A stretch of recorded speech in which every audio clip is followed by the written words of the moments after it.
Chapter 13. The Farce Awakens. I tossed and turned all night worrying about my sketchbook. The next morning, I jumped on the first bus I could, then ran from the bus stop, and I didn't stop till I reached my locker. Please let it be in there. It wasn't.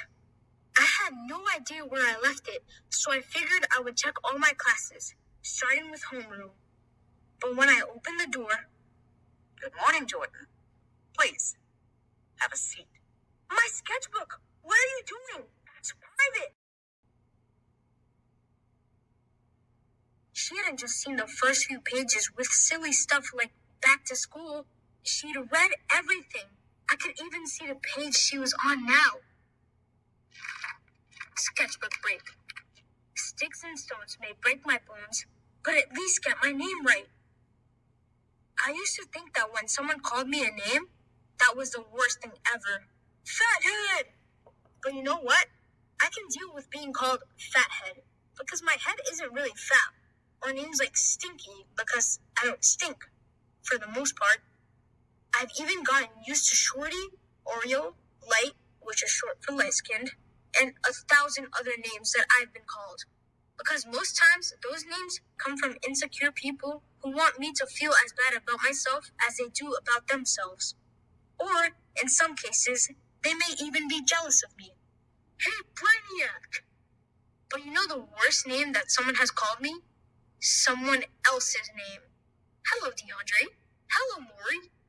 Because that means they're not even taking the time to look at you long enough to even find something to insult. But they can remember things like, I'll have a double mocha cafe latte cappuccino espresso. They're saying that you're not even worth their time and are insignificant. You left this in the cafeteria after all the ruckus yesterday. I opened it to see whose it was, and well, one thing led to another. It's got my name on the inside cover in big letters. I have to admit, I'm very surprised by this, Jordan. I had no idea you were so angry. Of course I'm angry. You read through my stuff without asking. No, I mean, why are you so angry at the school and at life? Excuse me, Miss Roll? What are you talking about? I'm not angry. I even kind of like it here. I beg to differ. I see this book as a polemic against everything this school stands for and me. Of course I had to Google polemic on my phone. Noun, a strong verbal or a written attack on someone or something. I don't see this as an attack at all. It's just a point of view like an editorial cartoon. Well, once again, I disagree, Jordan.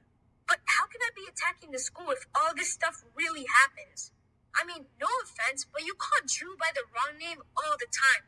And the year is almost over. And some kids do look down on kids on financial aid. And kids stare all the time. Sometimes it's not always easy being so different. But Jordan, being different is a blessing. It's what makes you special. I'm tired of being special. Being special stinks. You and Drew should be proud to be here. I know I am. Just embrace the school and allow it to embrace you back. I just want you to be happy, Jordan. Oh, I see. It's okay that this stuff happens to us. It's just not okay for us to complain about it. Miss Roll, can I ask you a question? Yes, Jordan, you may. Would you teach at a school in my neighborhood, so you can be special?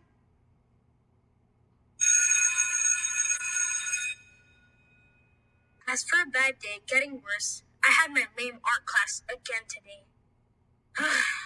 Now I didn't even fit in art. When I got to the class, Miss Slate was displaying some amazing pieces. One was a horse running in full gallop. Another was a young boy. Wow, Miss Slate, who did those? Me. Did you think I do abstract art because I can't do any better? No offense, but yeah, I kinda did. Ha. I choose to do it to free up my creativity, to break boundaries. You know, Jordan, we have an amazing trip to Paris every year. You should try to come. I think you would really benefit from a trip to the Picasso Museum. But for today, just try it. Let it all hang out, Jordan. I'm not really sure what that means, but okay. I collected my colors and brushes and just started thinking about everything that was going on, letting that guide me. There was the awful baseball season, Colin getting kicked out, following the rules, other kids breaking the rules, and stupid pink shirts. I just let my brush move across the canvas. Jordan, this is amazing. It is? Sure, the way that some colors blend while others clash. It's like beneath this calm exterior lies this storm. It's so you, Jordan.